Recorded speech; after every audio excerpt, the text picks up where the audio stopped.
si Sister Excel de los Verlas. Ito po ang kanyang katanungan mga kapatid. Good evening, brother. Pwede po paki-explain sa sanctifying grace. Salamat. Yan. So, ang katanungan niya, ano daw itong tinatawag na sanctifying grace? So, alamin natin, no? Dito sa Magisterium, ang sanctifying grace is God's gift that makes a person holy and pleasing to Him. So, ito yung yung ah, gift ng Panginoon para maging karapat-dapat ka sa Kanya. So, lahat tayo kailangan maabot ito, maangkin ito. Tayo may mga kasalanan na gawa, tayo magkumpisal at ikumpisal sa pare para matanggap natin ito. At may mga panahon na mukhang mahirap maabot, pero pagsikapan po natin. Dahil ito lang ang tanging paraan para tayo makalapit sa Kanya. So, sa Catholic teaching, it is also described as a gratuitous gift of God's life, no? Infused by the Holy Spirit into the soul to heal it of a sin and sanctify it. So, uh, alam naman natin na tayo mga makasalanan. Minsan tayo pa natutukso na gumawa ng masama. Kahit na ating pinipilit na magbago, may pagkakataon pa din tayo nakakagawa ng masama. So, huwag tayong mawala ng pag-asa na magkumpisal at humingi ng kapatawaran. Sabi nga nung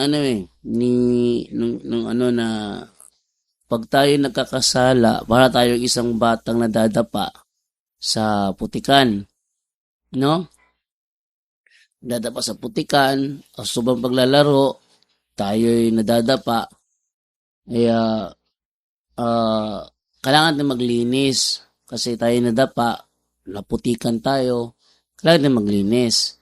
So, every time tayo maglilinis, through kumpisal, syempre, may mga pagkataon pa rin na siguro along the way, along the run, muli tayong madadapa. Hindi naman tayo perfecto. May mga pagkataon madadapa tayo. Kumpisal lang. Kumpisal para makamit natin ito yung sanctifying grace pag mapanatili natin Ngayon, sabi dito, habitual lasting supernatural gift, meaning it is a stable condition, disposition in the soul that enables one to live with God and act by His love. So, stable condition siya. Hindi siya yung wala-wala, no? Pero may sinasabi ditong actual grace versus sanctifying grace. Sanctifying grace remains in a person as long as they are not guilty of mortal sin. So, ang sanctifying grace, yan yung mananatili sa tao kapag hindi tayo guilty of mortal sin. May mga tao kasi talaga nakakagawa ng mortal sin. Maski man lang ako nakagawa kong mortal sin, Kumpisa lang talaga ang ating pag-asa nito para maalis ang mortal sin.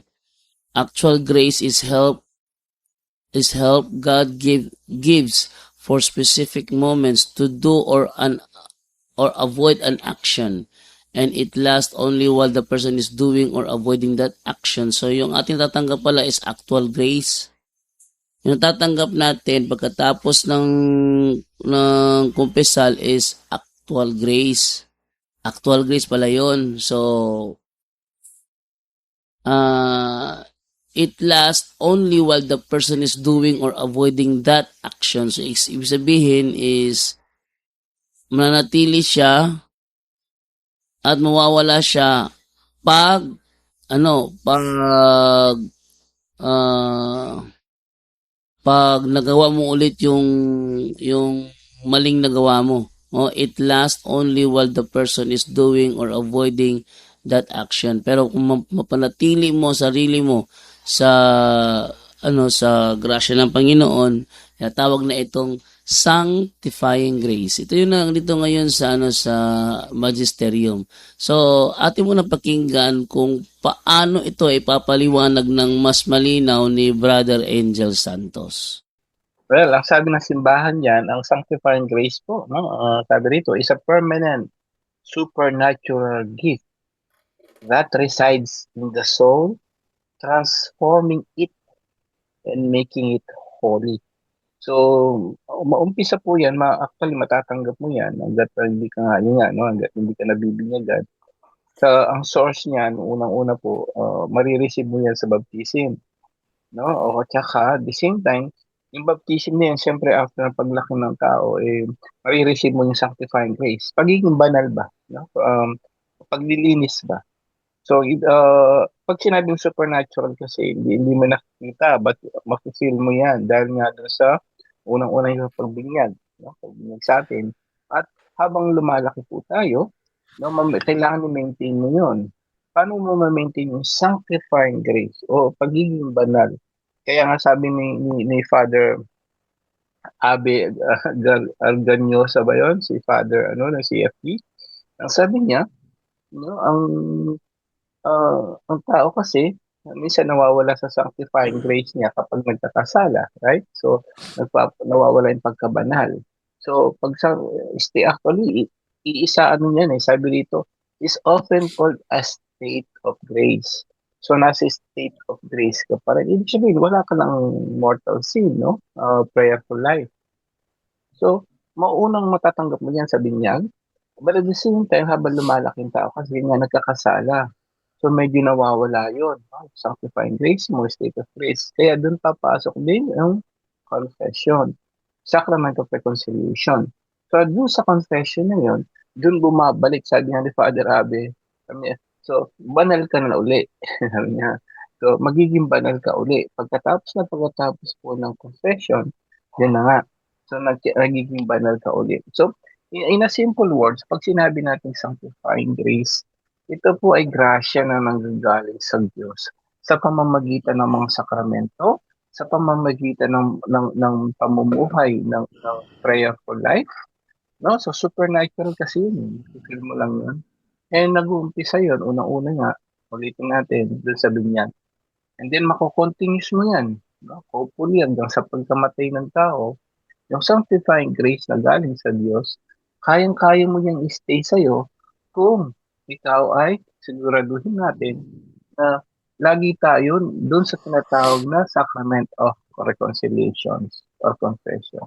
Yun lang po kaya nga napakaswerte natin, no? Ang Katoliko ay mayroon noon. Kasi, yun nga, sabi nila, nasa kanila daw yung ibang sekta yung hindi natin alam paano nangyari yun, no? Wala naman silang mga sakramento. Yun ang wala nila. Yung mga sacrament natin, sacrament of confirmation, holy order, sacrament of confession or reconciliation. So sa atin meron nun. So matatanggap mo yan sa pamamagitan ng mga sakramento at sa pamumuhay, no, na may kabanalan, state of grace. Walang hangga't maaari nga pati venial sin. Let's strive, no, to remove that, or at least to discipline ourselves in venial sin para ma-maintain yung sanctifying grace na binigay ng Diyos sa atin. Yan po, Brother Jim. Maraming salamat, Brother Angel. In other words, ang sanctifying grace sa Tagalog, paggrasyang nagpapabanal. At kinakailangan po natin yan mga kapatid para makapasok tayo sa langit.